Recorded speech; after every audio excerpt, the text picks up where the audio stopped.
بسم اللہ الفتاح و بہ استعین۔ انتہائی واجب الاحترام بزرگان محترم، برادران عزیز، ایک انسان دنیا میں کوئی چیز خریدنا چاہتا ہے، کوئی عمدہ سے عمدہ چیز حاصل کرنا چاہتا ہے، لیکن اس کو فیصلے میں غلطی لگ جاتی ہے۔ بجائے اچھی اور عمدہ چیز خریدنے کے، علم کے کم ہونے کی وجہ سے یا دیگر عوارضات کی وجہ سے اس کو دھوکہ لگ جاتا ہے یا دھوکہ دیا جاتا ہے۔ کسی نے اس کو دھوکے میں مبتلا کر دیا، دھوکے سے کوئی چیز بیچ دی۔ اس دھوکے سے بچنے کے لیے ایک عام آدمی کو کیا عمل کرنا چاہیے کہ دھوکے سے بچ جائے، کوئی آدمی اس کو فریب نہ دے سکے، اور اچھی سے اچھی، عمدہ سے عمدہ چیز وہ حاصل کرے۔ جو چیز بھی لینا چاہتا ہے، ہر ایک آدمی کی یہی خواہش ہوتی ہے کہ میں عمدہ چیز حاصل کروں، میں قیمتی چیز حاصل کروں، لیکن افسوس کہ اس کے پاس اس چیز کا کمال حاصل نہیں ہوتا، اس کو خریدنے کا یا اس چیز کی تہ تک پہنچنا اس کے لیے مشکل ہوتا ہے۔ سطحی طور پر ایک چیز کو جانتا ہے، خرید رہا ہے اس کو۔ تو بہرحال ایک آیت مبارکہ آپ کی خدمت میں پیش کرتے ہیں۔ جب بھی آپ مارکیٹ میں جائیں، کوئی خریدنا چاہتے ہیں کوئی چیز، تو جب تک وہ چیز مکمل خرید نہ لیں، اس آیت مبارکہ کا ورد کرتے رہیں۔ اسی طرح اسی کے ساتھ ایک یہ آیت بھی پیش کرتا ہوں، اگر آپ کی کوئی اچھی اور عمدہ چیز گم ہو گئی ہے، اب اسی گمشدہ چیز کی واپسی مطلوب ہے۔ اب وہ کیسے واپس کی جائے، کیسے وہ چیز ہمیں حاصل ہو، اس کے لیے بھی ایک عمل بتاتا ہوں۔ مفرور کا بھی حل ہے یہ، یعنی کوئی بھگوڑا آدمی ہے، بھاگ گیا ہے، اس کو واپس لانا ہے، کوئی چیز چھن گئی ہے، کوئی چیز چوری ہو گئی ہے، یہ ساری کی ساری چیزیں واپس لوٹ آئیں، اس کے لیے ایک عمدہ عمل آپ کی خدمت میں پیش کرتے ہیں۔ برادران عزیز، فیصلے تو عام طور پر اچھے بھلے انسان سے بھی ایسے ہو سکتے ہیں، بعض فیصلے ایسے ہوتے ہیں جو اولا غیر اولا، یعنی ایک اچھا فیصلہ ہوتا ہے، ایک اس سے بھی زیادہ اچھا ہوتا ہے۔ اب یہ اولا غیر اولا کا معاملہ ہے، اس طرح بھی ہو سکتا ہے۔ تو اسی طرح صحابہ کرام رضوان اللہ تعالی علیہم اجمعین کی زندگی میں بھی، آپ صلی اللہ علیہ وسلم کے روشن دور میں بھی اولا غیر اولا کے فیصلے ملتے ہیں۔ اللہ تعالیٰ نے قرآن مقدس کو نازل کر کے بتلا دیا کہ مجھے امیر المومنین حضرت عمر رضی اللہ تعالی عنہ کا فیصلہ بہت اچھا لگا ہے، اسی کے مطابق فیصلہ ہونا چاہیے تھا۔ اور بعض مقامات پر تھوڑی غلطیاں بھی ہوئی ہیں۔ صحابہ کرام غلطی سے محفوظ ہیں، اللہ تعالیٰ ان کی حفاظت فرماتے ہیں۔ انبیاء علیہم الصلاۃ والسلام غلطی سے معصوم ہیں۔ انبیاء علیہم الصلاۃ والسلام سے غلطی کا ہونا ناممکن ہے، یعنی گناہ ان سے سرزد ہو ہی نہیں سکتا۔ صحابہ کرام سے ہو سکتا ہے، لیکن فوراً توبہ کریں گے، اس غلطی کے اوپر برقرار نہیں رہ سکتے کہ اس غلطی کے اوپر برقرار رہیں۔ جب ہی ان کو احساس ہوگا فوراً توبہ کریں گے، اللہ تعالیٰ سے معافی مانگیں گے۔ اس کو کہتے ہیں محفوظ، اللہ کی طرف سے محفوظ تھے وہ۔ حضرت ابو لبابہ رضی اللہ تعالی عنہ رسول اللہ صلی اللہ علیہ وسلم کے صحابی ہیں۔ جب بنو قریظہ کے ساتھ جنگ کا موقع آیا، جبرائیل علیہ السلام نے وحی کے ذریعے سے رسول اللہ صلی اللہ علیہ وسلم کو حکم فرمایا، اے اللہ کے محبوب، ان کے ساتھ آپ بات کرنا شروع کر دیں۔ بنو قریظہ اگر بات میں آتے ہیں تو ٹھیک، اگر بات میں نہیں آتے تو پھر ان کے ساتھ جنگ کیجئے، لیکن جنگ سے پہلے افہام و تفہیم کا معاملہ ہے۔ سنو اور سنواؤ، مذاکرات کرتے ہیں، آپ ہماری بات مانو۔ قتل و غارت گری سے حد الوسع اسلام نے بچایا ہے کہ یہ تو آخری درجات ہیں، ورنہ ساری کوشش یہی ہے کہ یہ ایمان پر آ جائیں۔ ایمان پر نہیں آتے، اپنے مذہب پر برقرار رہیں لیکن ذمی ہو جائیں، کسی طریقے سے انسانیت کا نقصان نہ ہو۔ یہ اسلام کی تعلیمات ہیں۔ آج کل کے لوگ کہتے بھی ہیں علیہ باللہ کہ اسلام تلوار کے زور پر پھیلا ہے۔ کبھی بھی تلوار کے زور پر اسلام نہیں آیا۔ اسلام اخلاق، محبت، بھائی چارگی کی بنیاد پر آیا ہے۔ تو آپ صلی اللہ علیہ وسلم نے بنو قریظہ کا محاصرہ کیا، محاصرہ طویل ہوا، بنو قریظہ کے لوگ تنگ آ گئے، مذاکرات کے لیے تیار ہو گئے کہ بات کرتے ہیں۔ پہلے تو بات سننے کو تیار نہیں تھے وہ لوگ، بعد میں تیار ہو گئے کہ مذاکرات کرتے ہیں۔ اب مذاکرات کے لیے کون جائے؟ نام بھی خود متعین کر کے دے دیا کہ حضرت ابو لبابہ ہمارے حلیف رہے ہیں، ہمارے قبائل کے حلیف رہے ہیں، وہ آ جائیں، ان کے ساتھ ہم مذاکرات کریں گے۔ آپ صلی اللہ علیہ وسلم نے حضرت ابو لبابہ رضی اللہ تعالیٰ عنہ کو بلایا۔ اب حضرت ابو لبابہ تشریف لائے تو حضور صلی اللہ علیہ وسلم نے ان کو فرمایا کہ جاؤ، آپ بنو قریظہ والوں کے ساتھ، بنو قریظہ کے ساتھ آپ مذاکرات کرو، ان کے ساتھ بات کرو۔ آپ ان کے حلیف رہ چکے ہیں، وہ آپ کو ہی متعین کرتے ہیں مذاکرات کے لیے۔ حضرت ابو لبابہ رضی اللہ تعالیٰ عنہ تشریف لے گئے۔ جب قلعے کے اندر داخل ہوئے، اب جتنے وہ لوگ تھے بنو قریظہ کے، وہ ان کی عورتیں، ان کے بچے دیکھ کر رونے لگے۔ جیسے کوئی آدمی تکلیف اور مشقت میں ہوتا ہے تو جب اپنا آ جائے، اپنی قوم کا آ جائے تو تکلیف بڑھتی ہے، پھر لوگ روتے ہیں، چیختے ہیں ان کے سامنے۔ تو جب اپنے حلیف کو دیکھا تو رونے لگے۔ حضرت ابو لبابہ رضی اللہ تعالیٰ عنہ نے خاموش کیا اور فرمایا دیکھو حضور صلی اللہ علیہ وسلم تمہارے ساتھ مذاکرات کرنا چاہتے ہیں، آپ مذاکرات کر لو۔ انہوں نے کہا ٹھیک ہے، آپ ہمیں بتلا دیجئے مذاکرات مشروط طور پر کریں یا بغیر مشروط؟ تو حضرت ابو لبابہ رضی اللہ تعالیٰ عنہ نے فرمایا غیر مشروط۔ لیکن انہوں نے ایک اشارہ کر دیا ان کو کہ اس طرح بھی اگر کرو گے تو تمہارا جو اصل معاملہ ہے وہ اس طرح ہو کر رہے گا۔ تو دل ہی دل میں حضرت ابو لبابہ رضی اللہ تعالیٰ عنہ کو خیال آیا کہ میں نے خیانت کر دی ہے، یہ بات مجھے قطعاً نہیں کرنی چاہیے تھی، اشارہ بالکل نہیں کرنا چاہیے تھا۔ اب وہاں سے واپس آئے، شرم کے مارے حضور صلی اللہ علیہ وسلم کی خدمت میں حاضر نہیں ہوئے۔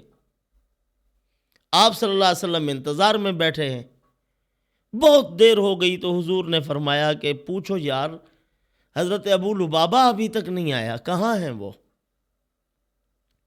بتلایا گیا یا رسول اللہ وہ تو مسجد نبوی میں ایک ستون کے ساتھ اپنے آپ کو رسی سے باندھا ہوا ہے۔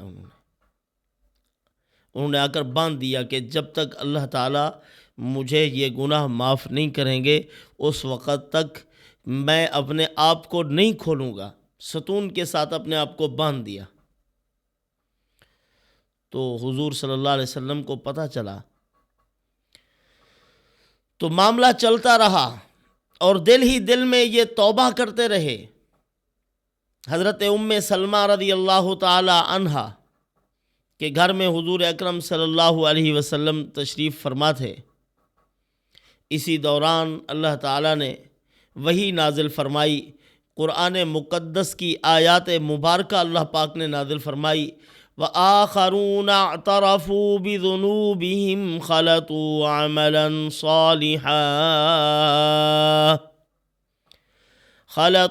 عَمَلًا صَالِحًا وَآخَرَ سَيِّئًا۔ عسى الله أن يتوب عليهم والله علي إن الله غفور رحيم۔ یہ آیات مبارکہ نازل ہوئی، فرمایا کہ وہ لوگ جنہوں نے اپنے گناہوں کا اعتراف کر لیا، اعترفوا بذنوبہم خلطوا عملا صالحا وآخر سیئا، اور ان کے اعمال حسنہ کے ساتھ کچھ کمزور اعمال بھی شامل ہو گئے۔ قریب ہے کہ اللہ ان پر توجہ کریں، ان کی توبہ کو قبول کریں۔ ان اللہ غفور الرحیم، بے شک اللہ پاک معاف کرنے والے بے انتہا مہربان ہیں۔ اس آیت مبارکہ میں حضرت ابو لبابہ رضی اللہ تعالی عنہ کی معافی کا اعلان ہو گیا۔ حضرت ام سلمہ رضی اللہ تعالی عنہا نے جب یہ بات سنی تو فوراً فرمایا، یا رسول اللہ، کیا میں یہ پیغام حضرت ابو لبابہ تک پہنچا دوں کہ آپ کی مغفرت ہو گئی ہے، آپ کی توبہ کا اعلان آسمان سے ہو چکا ہے؟ اور حضرت ابو لبابہ بھی یہی کہتے تھے کہ میری توبہ جب تک قبول نہیں ہوگی، آسمانی اعلان نہیں ہوگا، وحی الہی نازل نہیں ہوگی، اس وقت تک میں اپنے آپ کو نہیں چھوڑوں گا۔ تو حضور صلی اللہ علیہ وسلم نے فرمایا، اے ام سلمہ بتا دیجئے۔ حضرت ام سلمہ رضی اللہ تعالی عنہا نے پیغام پہنچوا دیا، ان تک پیغام پہنچ گیا۔ صحابہ کرام رضوان اللہ تعالی علیہم اجمعین کھولنے لگے تو انہوں نے فرمایا، مجھے نہ کھولو، آپ صلی اللہ علیہ وسلم خود تشریف لائیں گے، آپ اپنے مبارک ہاتھوں سے مجھے آزاد کریں گے۔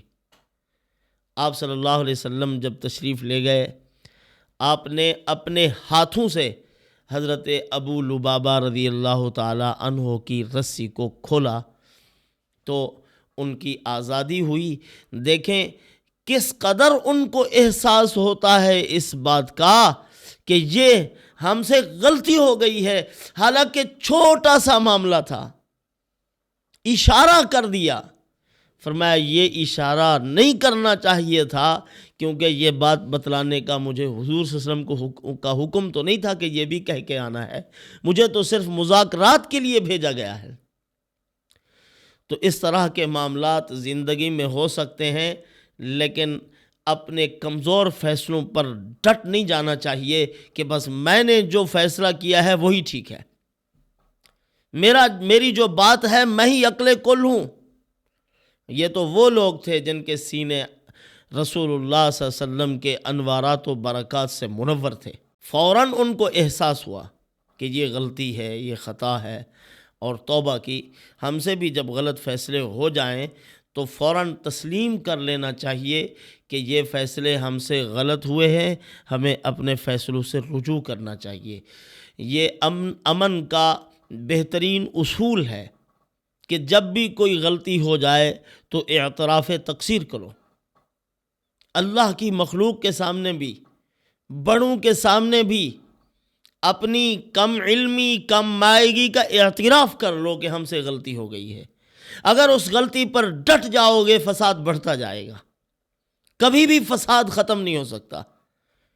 دیکھیں آپ، شیطان غلطی کر کے اس پر ڈٹ گیا، اور آدم علیہ السلام اور اولاد آدم کا یہ خاص وصف ہے کہ وہ اپنی غلطی کو تسلیم کرتے ہیں۔ غلطی آدم علیہ السلام سے بھی ہوئی تھی، لیکن انہوں نے فوراً توبہ کی، ربنا ظلمنا انفسنا وان لم تغفر لنا وترحمنا لنکونن من الخاسرین۔ تو بہرحال اگر کوئی آدمی کسی چیز کو خریدنا چاہتا ہے اور اس میں دھوکے سے بچنا چاہتا ہے کہ اس کے اندر کسی قسم کا کوئی نقصان نہ ہو، کوئی مجھے دھوکہ نہ دے جائے، عمدہ سے عمدہ چیز خرید کر جاؤں، تو قرآن مقدس کی اس آیت مبارکہ کو پڑھتا رہے، مسلسل چیزوں کی الٹ پلٹ میں اس آیت مبارکہ کو پڑھے۔ چیز کی کھود کرید کرتے ہوئے آیت مبارکہ پڑھتا رہے تو اللہ عز و جل اچھی سے اچھی چیز اس کو عطا فرما دیں گے۔ قرآن مقدس کی آیت ہے ان البقرہ تشابہ علینا وَإِنَّا إِن شَاءَ اللَّهُ لَمُهْتَدُونَ۔ یہ آیت مبارکہ پڑھے، یہ بنی اسرائیل کے متعلق تھی۔ حضرت موسیٰ علیہ السلام کے پاس جب وہ گئے تھے کہ حضرت ہمارا ایک آدمی قتل ہو چکا ہے اور اب معلوم نہیں کہ قاتل کون ہے، آپ ہمیں بتلا دیجئے، اگر اللہ کے نبی ہیں آپ تو پھر ہمیں پتہ چلے کہ قاتل کون ہے۔ تو حضرت موسیٰ علیہ السلام نے فرمایا تھا کہ جاؤ گائے ذبح کرو، اس کا گوشت جا کر، حضرت موسیٰ علیہ السلام نے فرمایا اس کا گوشت جا کر اس آدمی کے ران پر لگاؤ، وہ زندہ ہو کر بیٹھ جائے گا اور اپنا قاتل بھی بتائے گا۔ تو اس طرح کیا انہوں نے، پہلے سوال کرتے گئے اللہ تعالیٰ نے اور معاملات بڑھا دیے، شرائط بڑھتی گئی، ان کے سوال نے شرائط کو بڑھایا ہے، ورنہ اللہ تعالیٰ نے فرمایا کوئی سی گائے پکڑ لو، وہ پکڑ کر اس کو ذبح کرو، گوشت لگاؤ، وہ زندہ ہو کر بیٹھ جائے گا۔ پہلے تو انہوں نے کہا آپ مذاق کر رہے ہو، یہ لمبا واقعہ ہے۔ تو آخر میں یہی کہا کہ ان البقرہ تشابہ علینا، ہمارے اوپر تو یہ گائے کا معاملہ مشتبہ ہو گیا ہے، ہمیں تو سمجھ میں نہیں آتی کیسی گائے ہو، کیا رنگ ہو، کیا اس کے اوصاف ہوں، اب ہمیں آپ پوری رہنمائی کریں تاکہ ہم ہدایت پائیں۔ تو پھر موسیٰ علیہ السلام نے فرمایا کہ یہ اللہ کا حکم ہے، اس رنگ کی گائے جا کر آپ ذبح کرو اور اس کا گوشت لگاؤ۔ تو یہ آیت مبارکہ پڑھتے رہیں گے انشاءاللہ العزیز، اللہ پاک نقصان سے محفوظ فرمائیں گے، اور جو چیزیں ہم کیا کرنا چاہتے ہیں، خریدنا چاہتے ہیں، وہ اچھی سے اچھی، عمدہ سے عمدہ چیز ہمیں مل جائے گی۔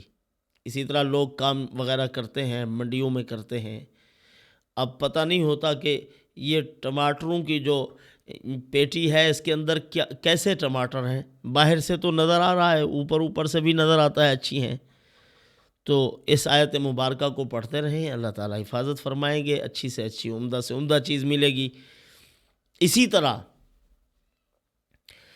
بھاگنے والے چور ہوں، یا اسی طرح اگر کوئی آدمی ایسا ہے جو ہمارے اقربا میں سے ہے، بھاگ گیا ہے، واپس نہیں آتا، گھر کی طرف رخ نہیں کرتا، اب اس کو واپس لوٹانا ہے اپنی طرف، اپنے بچوں کی طرف، اس کو اپنے اہل و عیال کی طرف واپس لوٹانا ہے، تو اس کے لیے بھی یہ مجرب ہے۔ کوئی چیز گم ہو چکی ہے اس کے لیے بھی مجرب ہے، مفرور کے لیے مجرب ہے، بھاگے ہوئے کے لیے آپ اس آیت مبارکہ کو لکھ کر اس کے کمرے میں، اس کے گھر میں لٹکا دیں تو اللہ عز و جل ضرور ضرور اس کے دل میں گھر کی طلب پیدا کر دیں گے، واپس لوٹے گا وہ آیت مبارکہ یہ ہے وَلِكُلٍّ وِجْهَةٌ هُوَ مُوَلِّيهَا فَاسْتَبِقُوا الْخَيْرَاتِ أَيْنَمَا تَكُونُوا يَأْتِ بِكُمُ اللَّهُ جَمِيعًا إِنَّ اللَّهَ عَلَى كُلِّ شَيْءٍ قَدِيرٌ۔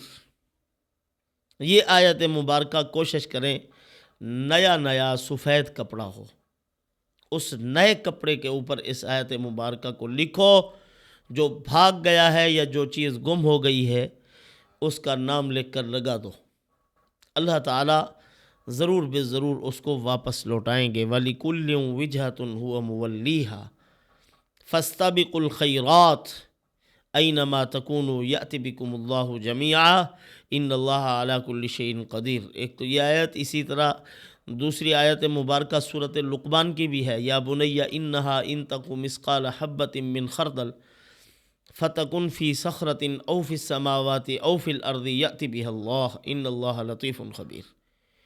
اس آیت مبارکہ کو بھی لکھو، ان دونوں کا فائدہ ایک ہی ہے، دونوں لکھ لیں گے تو انشاءاللہ العزیز فائدہ زیادہ حاصل ہوگا۔ اللہ پاک انہی معروضات پر عمل کی توفیق عطا فرمائے۔